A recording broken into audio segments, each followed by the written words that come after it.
The Just Lead Advancing Racial Equity Conference, hosted by New Detroit, brought together national and local speakers who provided compelling insights into racial equity and justice. Khary Fraiser, Detroit is Different, provides you conversations with some of the phenomenal guests, talking dismantling racism with collaborative solutions. Just Lead, incredible conference. So happy to be here. So happy to be here with Detroit is Different. It means so much to me because this is the podcast that really tells us about what's happening in the city of Detroit. Thank you. Detroit is different in effect at the Just Lead Conference. And here now with someone from the Ford Foundation, Mr. Kevin Pyan. How are you? I'm great. I really appreciate your time. I really do. Thank you. Thank you. So you're on a panel with some other brothers definitely talking about actionable items that can be substantive around racial equity. First, let's just go right into that. What are the actionable items that leadership can take to make sure and ensure that the organization actually has racial equity?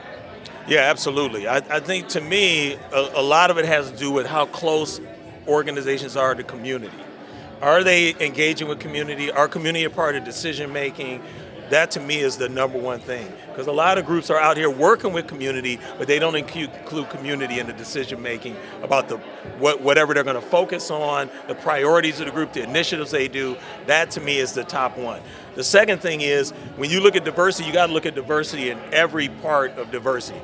Race is one thing, but so is class. We don't talk about class a lot in this city when it comes to diversity. Gender, obviously, but also disability. We don't talk about disability that much. And there's a lot of Detroiters who suffer from disabilities, but are not a part of decision making about the kind of work a group does. So you really got to look across all these different areas if you're really going to talk about how you're addressing diversity and inclusion.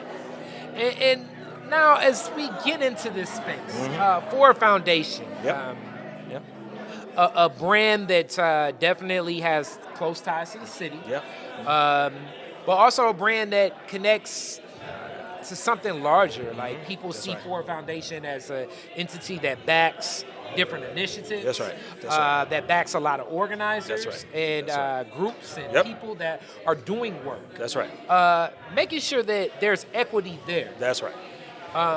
For those opportunities, for those people looking for that support. That's right. And then also making sure that the foundation itself knows that, all right, this work, we need to make sure it's equitable. That's right. That's right.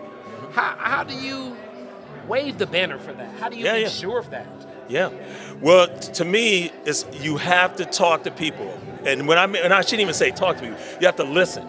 The first step, when I came here, the first thing I did is said to my assistant, let's set up meetings. Let's start talking to people. I talked to 1,200 people in the first year. And I'm just talking about just setting up meetings. That's not including going to community meetings. That's not including going to city council meetings. Really hearing what people need and what they want. That's the first step. And then figuring out how do we build a strategy based on what we're hearing from the community.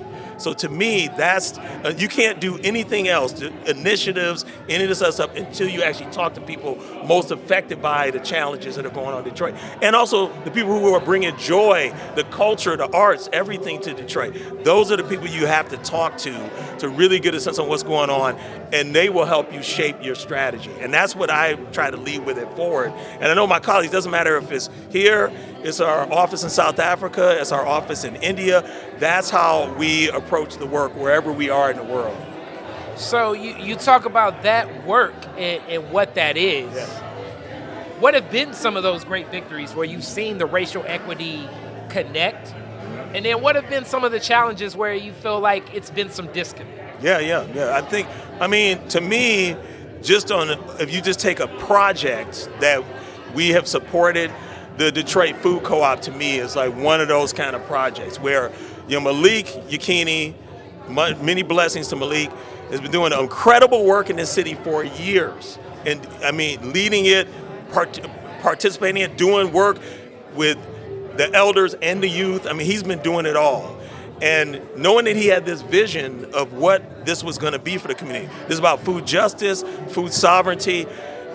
to me, when I learned about the work he was doing, I learned about the work he was doing even before I got the job, even before I came back to Detroit. I already knew the work he was doing.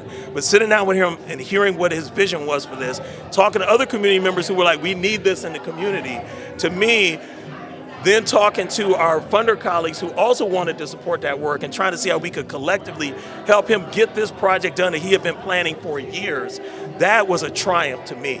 And I just drove past it today. I had some folks in town from Ford, New York, and we drove past it and I was pointing that out to them as this, to me, a real victory in getting a project like that done. And my hope is we got that done. What else can we collectively do to support these kind of community-centered projects that people really want to see? On the other hand, it can be very challenging to try to move stuff from a community-centered perspective when that's not how the rest of the world really sees this work. People in other seats of power need to recognize that community-centered work is the most important way and approach to start thinking about policy or initiatives. But not everybody feels that way. So to me, the challenge has been, especially, let's think about the issue, if we stick with the food co-op, equitable development in Detroit. When we talk about affordability in Detroit, are we all talking the same things when we talk about that? I don't think we are. So to me, the question is, how can we move people beyond some of this surface level thinking about affordability and thinking about it in terms of area median income, this and that. All you gotta do is talk to people in the community. What is affordable for people in those communities, and how do we help them get the kind of quality, affordable housing that they want to see in the community, quality, affordable commercial space so they can open businesses and start businesses.